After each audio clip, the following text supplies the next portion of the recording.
Introducing YouTube memberships, a fun way to support the channel while getting some exclusive perks. Click the join button to become a member now and get benefits like badges next to your name on videos, behind-the-scenes photos, advantages during the live trivia game, discounts on merchandise, private one-on-one video chats, the ability to request future video topics, and exclusive 8 to 10 minute videos on the history of the NFL. And now, on with our feature presentation. A while ago, I worked on a video for the Purple Insider channel about a game between the Minnesota Vikings and the Detroit Lions from the 1976 season. If you want to learn more about that, you can do so by clicking the card in the upper right corner. However, in summation, the game was notable because the Vikings won 10-9, despite the fact that they did not arrive at the Pontiac Silverdome until about 10 minutes before kickoff. The game was set to kick off at 1 o'clock Eastern, and the team bus did not get to the venue until 12:50. Obviously, that was not planned. However, the idea of getting to the stadium relatively late was planned. It was a tactical plan by Bud Grant, as he didn't have his team getting to the venue until an hour before game day most of the time. That was just his philosophy. That was just the way he went about things.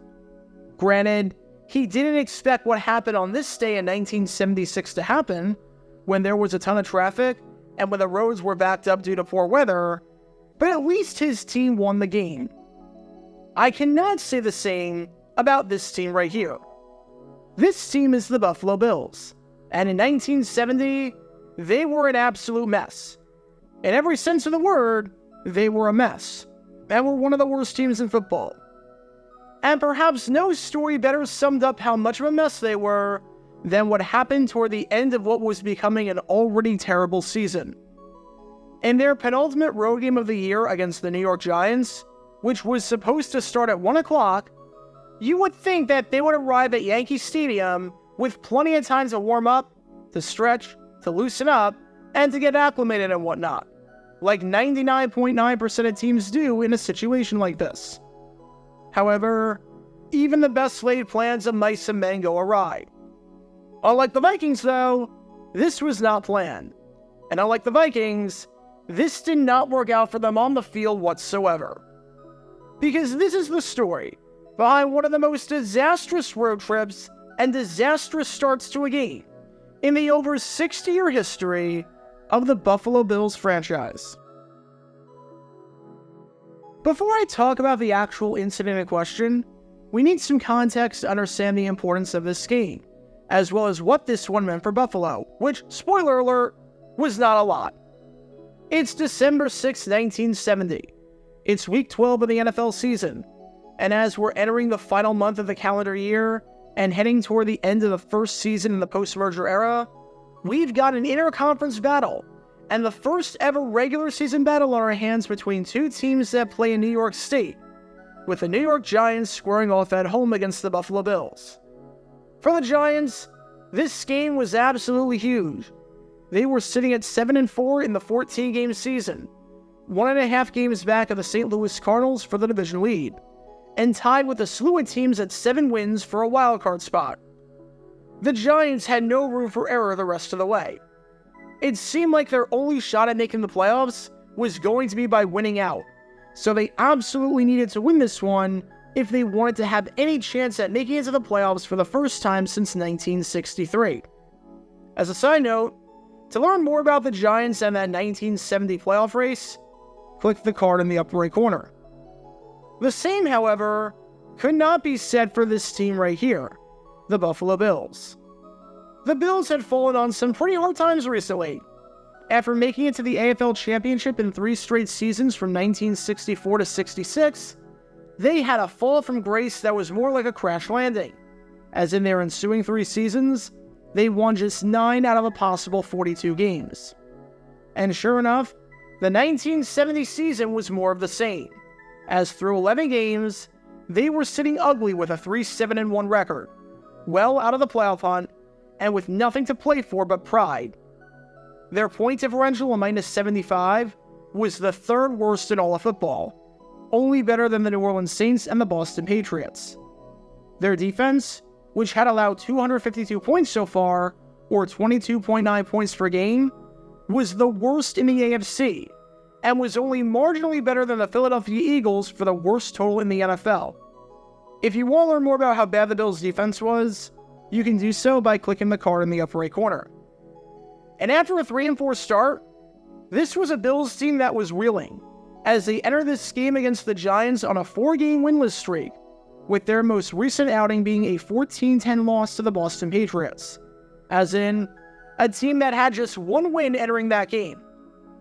No one was giving the Bills much of a chance, if any, to win this game against the Giants. They were 13-point underdogs for a reason. But maybe they could at least stop this losing streak, play spoiler, and try and end the season on somewhat of a high note. However, in a perfect summation of just how bad their season was, that didn't look like it was going to happen, because of issues that happened before the game even began.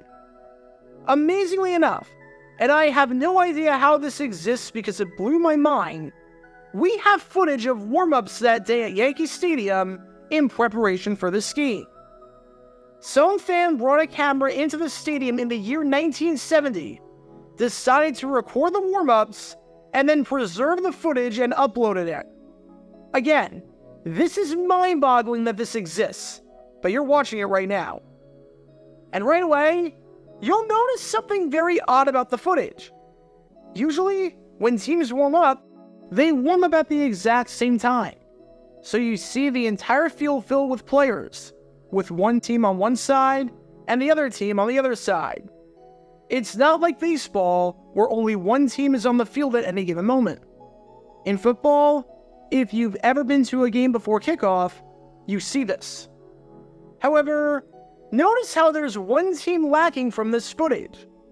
Notice how you see a lot of players in blue uniforms, but no players in white uniforms. Why was that the case? Well, as crazy as it is to believe, the Buffalo Bills did not show up. The reason you only see the Giants warming up on the field is because the Bills, simply put, were not there. Why were they not there? Well, the Bills, like just about every single team that travels for a road game, stayed at a hotel, staying at the Marriott Motor Hotel in Saddlebrook, New Jersey. Now, this game was being played at Yankee Stadium in New York, but it was not super far between the hotel and the stadium, relatively speaking. Only 14 miles separated the hotel from the stadium, and while there's always traffic in New York, on a Sunday morning, you figure that this is about a 20-minute drive. Nothing too outlandish. The plan was simple. Have the bus driver come pick up the team, and then get to the stadium with enough time to warm up, just like the Giants were doing. Having said that, let's think about the responsibilities of a bus driver. They have to keep everyone safe, but besides safety, what else do they have to do?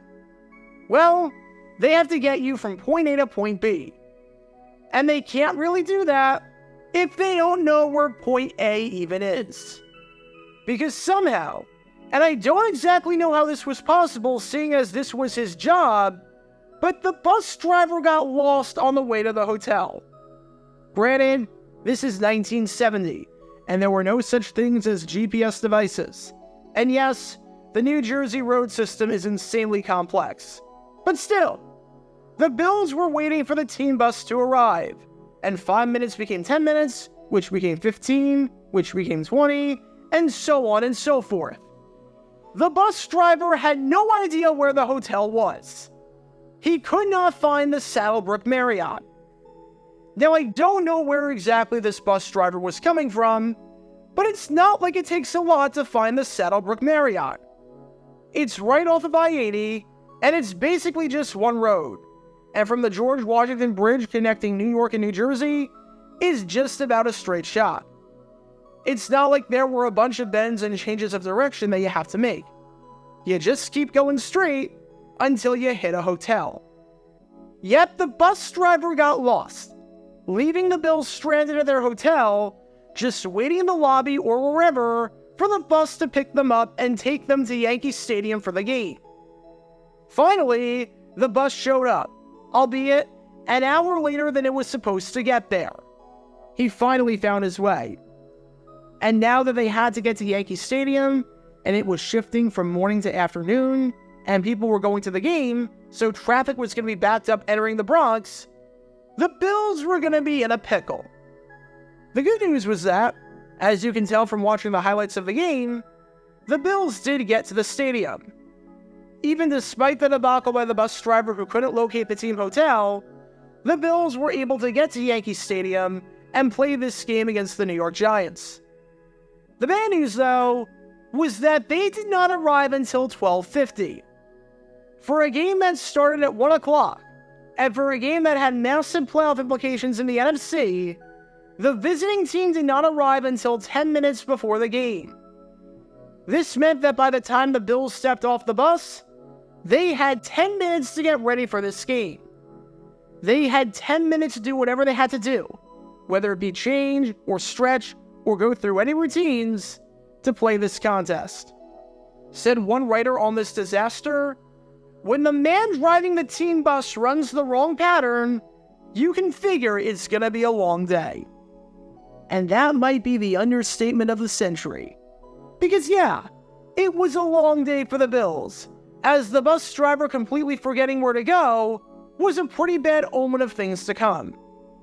At the end of the day, the Giants won this game, and they did so rather convincingly, covering the spread, taking it by a final score of 20-6, and scoring the final 17 points of the contest.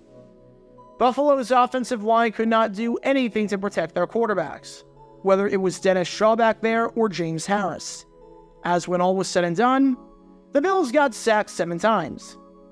This was a Giants pass rush that wasn't even that great. The Giants had just 3 sacks over the past 3 weeks combined, but against the Bills on this day, they took them to the cleaners. Buffalo got nothing going on the ground, picking up just 73 rushing yards on 3 yards a carry, while the Giants more than doubled their total, picking up 151 yards on well over 4 yards a carry. Giants quarterback Fran Tarkenton, who you can learn more about by clicking the card in the upper right corner, had another incredibly efficient day at the office, throwing 2 touchdowns, no interceptions, and posting a passer rating of 116.3, while the Giants' pass defense came to play, as the Bills' quarterbacks combined to go just 15 for 31, completing 48% of their passes for 107 net passing yards, no touchdowns, 1 interception, and a passer rating of 52. So yeah, this game was complete and utter domination. Buffalo's day started off terribly, and it ended terribly. When I say that nothing went right, I truly mean it. From the time they woke up and left the hotel to the time the game ended, nothing went right. For what it's worth, after the game between these 2 teams behind me right here, the Buffalo Bills would not win another game for the rest of the season, as they ended the year going 3-10-1, losing their final 2 games. So no one really won. Literally everyone on the Bills lost, from the team to the bus driver. Seriously, how does something like this even happen? You would figure that when they flew down from Buffalo to New York for this game, that the same bus driver would have taken them from the airport to the hotel, and it'd be the same bus, since not many buses can house an entire football team. But I guess not. Or maybe it was, and the bus driver really got lost the second time around. Either way, not a good situation. When I say that nothing went right for the Buffalo Bills in 1970, I truly mean it. Just about nothing went right for the Bills, including their own bus driver. So what's the moral of the story here? If you're already the underdog going into a game that you probably don't have a great chance at winning on paper, don't make things more complicated, and don't make things harder for yourself by giving yourself unexpected problems. Granted, none of this was the fault of the Bills, as this was entirely the fault of the driver for being an hour late to his assignment because he couldn't find a hotel off of a major road when that was his job. But you get the idea. If there is already a tough task at hand, and something complicates the matter even more before it even begins, you're going to likely struggle, almost like preparing for a big test and trying to print out your notes the day of, and your printer happens to be broken. Was the bus driver the reason that the Bills lost this game? Absolutely not. Again, this game was pretty much domination on the box score, and the Giants were always the heavy favorites. The Bills were a really bad football team. But he didn't help matters much, because I'm not sure after this game that the Buffalo Bills were billing for his services anytime soon. Get your official Jaguar Gear 9 merchandise by going to jj9shop.com, and be sure to like and subscribe, as it really helps the channel out a lot. Join me every Wednesday night where we'll play NFL Trivia for cash prizes at 9 p.m. Eastern over on Twitch. To learn more about the history of college football, subscribe to Jaguar Gator 8. To learn more about the history of Major League Baseball, subscribe to Jaguar Gator 7. Also, special thanks to all of our Patreon supporters for helping out the channel. Your support is greatly appreciated. See how you can become a patron and request future video topics in the description below.